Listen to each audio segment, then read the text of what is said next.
Hello बच्चों, आज हम कक्षा 12वीं का दूसरा अध्याय पुष्पी पादपों में लैंगिक प्रजनन का दूसरा पाठ पढ़ेंगे। इस वीडियो में हम स्त्री कचर, गुरु बीजाणुधानी, बीजांड, भ्रूण कोश और परागण के बारे में पढ़ेंगे। सबसे पहले हम शुरू करते हैं जायांग से।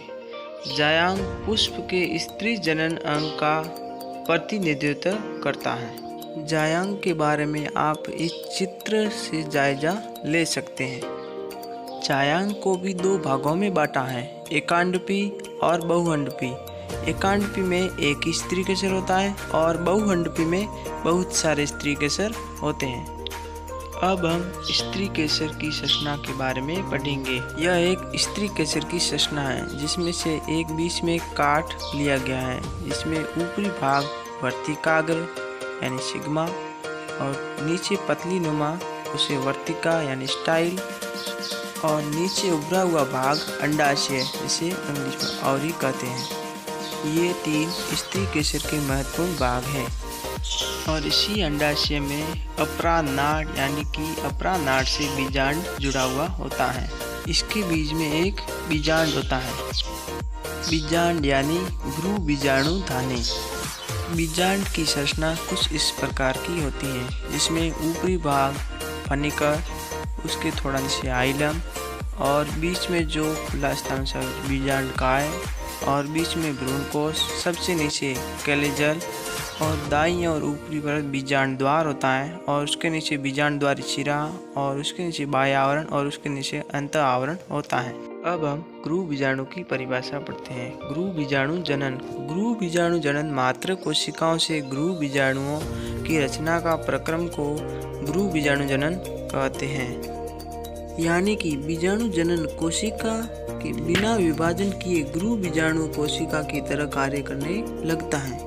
निषेचन से पहले अंडाशय में कुछ विभाजन होते हैं। अभी बीजांड में एक कोशिका है जिसे हम गुरु बीजाणु मात्र कोशिका कहते हैं। गुरु बीजाणु मात्र कोशिका में कुछ बदलाव होते हैं, जिससे ये पहले 2 और फिर 4 भागों में बढ़ जाती है। यानी कि बीजाणु जनन कोशिका में अर्धसूत्री विभाजन होता है, जिनसे 4 अगुणित गुरु बीजाणु बनता है।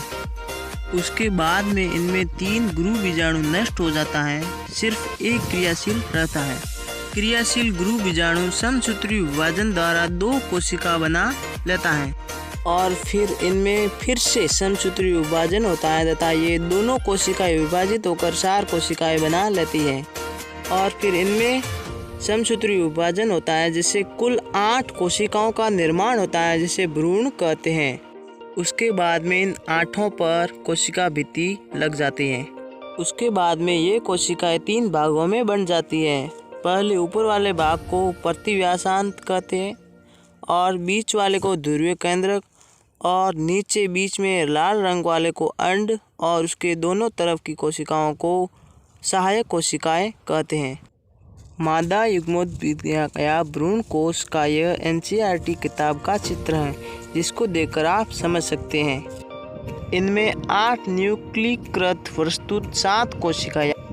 उसके बाद में परागण। परागणों का परागकोश से जड़ने के पश्चात स्त्री केसर के वर्तिकाग्र तक स्थानांतरण या संचारण को परागण कहा जाता है। यानी कि परागकणों का परागकोश से निकलकर वर्तिकाग्र पर पहुंचता है। यह प्रक्रिया परागण कहलाती है और इस प्रक्रिया को 2 भागों में बांटा है।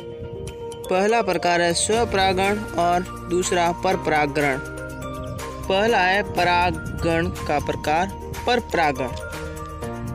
इसमें परागकण परागकोश से वर्तिकाग्र में विभिन्न माध्यमों से पहुंचते हैं, जैसे हवा और मधुमक्खी। दूसरा भाग है स्वपरागण।